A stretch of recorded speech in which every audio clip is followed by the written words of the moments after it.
All right, welcome back, Focus Learners. Today we are stepping into an absolute elite masterclass. If you are preparing for the Cambridge AS and A-Level 9706 accounting exam, you already know the stakes are incredibly high.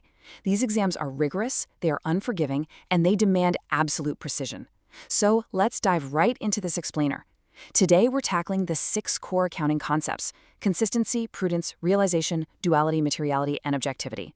Now, you might be thinking, hey, I know these, they're the basics. But listen to me carefully. These are the absolute foundational pillars of the entire syllabus. And believe it or not, they are the very concepts that consistently make or break top-tier exam scores. We're going to approach this with a highly academic, strategic, and deeply analytical lens today. We're not just reviewing textbook definitions. We're going to dissect complex questions, master your time allocation, deploy critical thinking strategies, and analyze exactly how real students solve or fail to solve these exact problems under pressure. Grab a notebook, get focused, because this is going to be a game changer. To unlock those top-tier marks, we need a flawless game plan. Here is our agenda and your insider's roadmap for this explainer. First, we'll uncover the examiner's trap. Second, we'll review the core accounting principles. Third, we'll introduce the method mark strategy. Fourth, critical analysis. And finally, the top examiner warnings. Okay, let's transition into section 1, the examiner's trap. Let's see where the pitfalls actually are. Year after year, students walk into the exam hall absolutely convinced they have these accounting principles down perfectly, yet they consistently lose crucial high-tariff marks right here in the conceptual application. Notice this direct, unapologetic quote from the Principal Examiner report. They write, "Accounting concepts is one of the most misunderstood areas in accounting." Think about that for a second. The very foundation of the subject is where examiners see the absolute most confusion. The traps are literally laid out in plain sight. They aren't trying to trick you with simple math errors. They are exposing profound conceptual misunderstandings when you're asked to apply these rules to complex business scenarios. To understand this trap, we have to look at the anatomy of exam command words. This is where the separation happens. So many students see the word analyze, and they treat it like evaluate. That is a fatal error. When the examiner says analyze, they want you to break down a scenario into its component parts. They want the mechanics. But when they say evaluate, that is an invitation to judge the worth of something using concrete evidence. You have to weigh the pros, the cons, and the limitations. Similarly, look at the difference between explain and to what extent. Explain just asks for the how and the why. It's relatively straightforward. But to what extent? That is a high-tariff command word that demands a two-sided argument. You have to show where a concept applies perfectly and exactly where it falls short before coming to a definitive conclusion. If you just explain when asked to what extent, you are throwing away your top-tier marks before you even finish the first sentence. Which brings us to a really central question for our session today. Why do students find evaluating evidence and drawing conclusions so incredibly hard? It seems like basic accounting theory, right? But the hidden complexity is that examiners aren't just testing your memory recall. They are testing your logic. To really illustrate this, I want you to picture 2 students I worked with recently. Let's call them Alex and Sam. They were in a digital study suite, working collaboratively on a massive 15-mark evaluation question. Now, Alex is highly technical. Give Alex a formula, and it's solved in seconds. But Alex completely freezes up on open-ended evaluation. Sam, on the other hand, is our creative thinker. Sam is amazing at forming arguments, but struggles with structural precision and managing time. So they look at this 15-mark prompt about changing a depreciation method and how it impacts financial statements. Alex immediately starts frantically calculating the new net book value, saying, look, we just need to prove the math is different. The examiner wants the new profit figure. But Sam stops Alex and argues, no, wait, it's a 15-mark question. The math is only worth maybe 3 marks. We have to talk about why the directors want to change the method. Are they window dressing the accounts? We need to talk about the concepts. Alex pushes back, but if we don't give them the hard numbers, we won't get the assessment objective 1 marks for knowledge. And Sam counters, yeah, but assessment objective 3, the evaluation marks, that's where the A star is hiding. We need a conceptual perspective. This exact debate is the hurdle you have to cross. You need Alex's technical precision combined with Sam's evaluative skepticism to actually unlock those highest marking bands. Let's move on to section 2, core accounting principles, otherwise known as the Big 6. These are the Big 6: consistency, prudence, realization, duality, materiality, and objectivity. Now, you probably have the standard definitions for these ready to go in your brain right now, but the crucial point is this.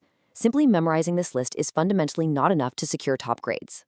Going back to our students, Alex and Sam, this is exactly where they started to clash again. Alex started listing out definitions. Prudence means never overstating assets or profits. Consistency means using the same accounting policies year over year.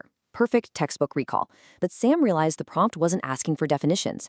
The prompt was a scenario where a company wanted to change its inventory valuation method from FIFO to AVCO because inventory prices were falling. Sam rightly pointed out, Alex, the examiner doesn't care if we can define prudence. They want to know if switching to AVCO during falling prices violates consistency to artificially boost profits, and whether that breaches the objectivity concept. Do you see the difference? The Cambridge Assessment Framework actively prioritizes analytical depth over superficial breadth. Knowing what prudence is matters far, far less than knowing exactly when, how, and why to apply it to a contested, messy valuation scenario.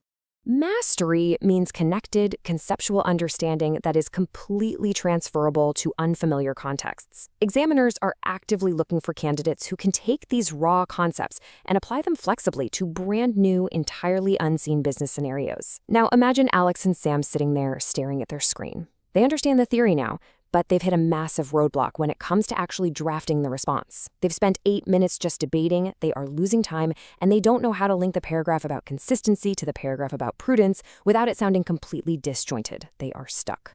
Now, right before we dive into the exact cognitive strategy I used to get them unstuck and solve this massive roadblock, I need you to do something really quick. If you are serious about crushing these Cambridge exams, hit that subscribe button for Ace the Exam's IGCSE O and A levels right now. Turn on all those notifications so you literally never miss a weekly Cambridge breakthrough strategy like this one. We are dropping high-level hacks every single week, and you need to be in the loop, okay? Got it? Awesome. Let's get back to Alex and Sam's roadblock. This brings us perfectly into Section 3, the method mark strategy, your absolute lifesaver.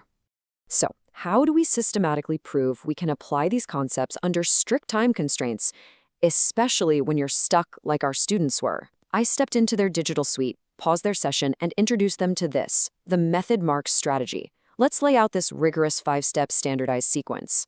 Step 1, deconstruct the question and extract the data. I told Alex, stop reading the whole paragraph, highlight the date, the asset value, and the specific policy change. Step 2, select your analytical framework. Out of the big 6, which apply here? We chose consistency and prudence. Step 3, execute with notation. Write down your logic step by step. Step 4, verify your results against the scenario constraints. Step 5, present with terminology. So, let's rewrite their flawed, stuck paragraph right now, out loud. Originally, Alex wrote, they shouldn't change the method because it breaks consistency and makes profits look different. That's a mediocre, maybe 1-mark answer. Applying our strategy, we rewrote it to this. The director's proposal to change the inventory valuation method breaches the consistency concept, which mandates that accounting policies remain constant to allow for interperiod comparability. Furthermore, by adopting a method that artificially inflates closing inventory during a period of falling prices, the business violates the prudence concept, as it actively overstates both current assets and profit for the year. Boom. Do you hear the difference? That is a flawless, full-mark response. By following this rigid structure, you build a fortress around your marks. Even if your final calculation is slightly off, the examiner is forced to award you method marks for your flawless, undeniable logic. But wait, before we go further into analysis, there is a massive examiner alert to be aware of. The principal examiner reports reveal a fatal, incredibly common flaw: candidates consistently confuse key terminology. The rule here is simple but totally unforgiving. Always define key terminology before you use it in your extended responses. You lose incredibly easy points if you jump straight into a complex evaluation without establishing the baseline definitions first. Don't assume the examiner knows that you know what realization means. Set the stage briefly, prove your technical knowledge, and then deliver the heavy-hitting analysis. Let's move into Section 4, critical analysis and evaluation, the real separator. This highest-order assessment objective is exactly where the biggest grade separations occur. We are going to do an interactive workshop right now, so focus up. There is a stark contrast between two completely different exam approaches. Superficial breadth is just listing facts and reciting definitions. Analytical depth is questioning assumptions and justifying decisions with evidence. Let's do our first pause and practice visual workshop. Imagine a complex data chart on your exam showing a company that has recognized revenue for a massive order that hasn't actually been shipped yet, simply because the customer signed a contract. Imagine a 60-second visual countdown timer on your screen. What concept is being violated? Look at the data. The contract is signed, but the goods haven't transferred. If you just write, "This is wrong because of the realization concept," you are stuck in superficial breadth. To achieve analytical depth, you need to systematically break it down. You write, According to the realization concept, revenue can only be recognized when the legal title of goods passes to the buyer and it is reasonably certain that payment will be received. Since the goods are unshipped, recognizing this revenue prematurely overstates current year profitability and misleads stakeholders. You are explicitly using the evidence, the unshipped status, to justify your decision. That is exactly what examiners are hunting for. So how do we evaluate evidence effectively every single time? A top-tier evaluation of evidence relies evenly on 3 pillars. 33% is identifying limitations of the data. Another 33% is spotting assumptions made in the accounting treatment. And the final 34% is considering alternative interpretations. Let's do our second pause and practice scene, spot the flaw in this student's answer. The student wrote, "The company valued its custom-built machinery at its original cost of $500,000. This follows the historic cost concept, so the accounts are completely accurate and true. Where are the flaws? Find the 3 errors." Here is how we dissect it using our chart. First, identifying limitations. The student failed to recognize the limitation of historic cost. It ignores wear and tear. Second, spotting assumptions. The student assumed historic cost automatically equals a true and fair view, completely ignoring the prudence concept, which would require a provision for depreciation. Third, alternative interpretations. What if the custom machinery is obsolete? Then the materiality and prudence concepts demand to be written down to its net realizable value.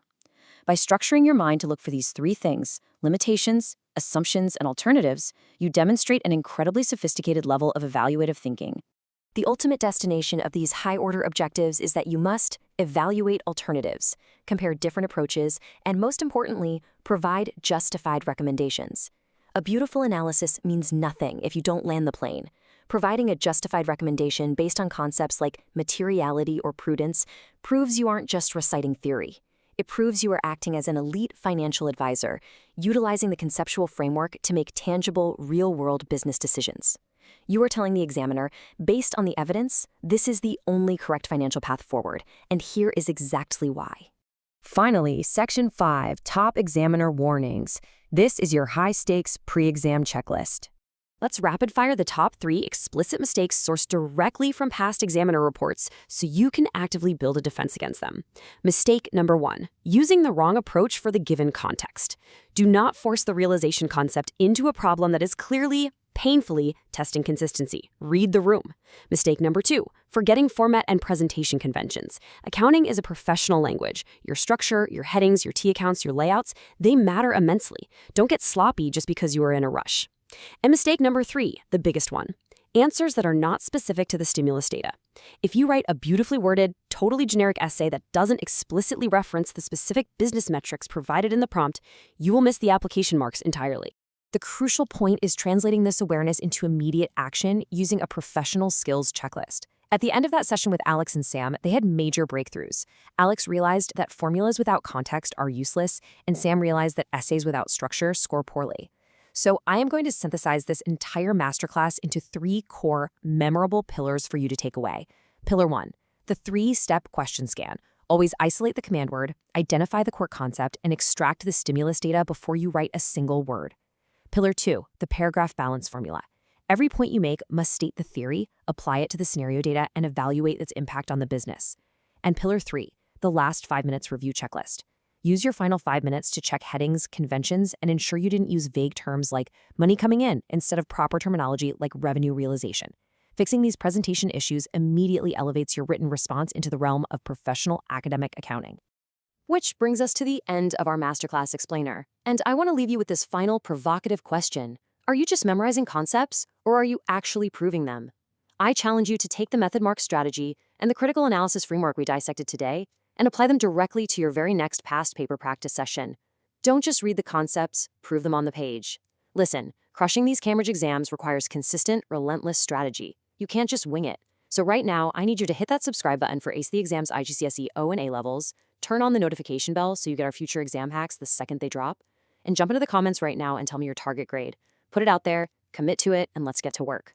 Think like an examiner, write like a professional, and I'll see you in the next explainer.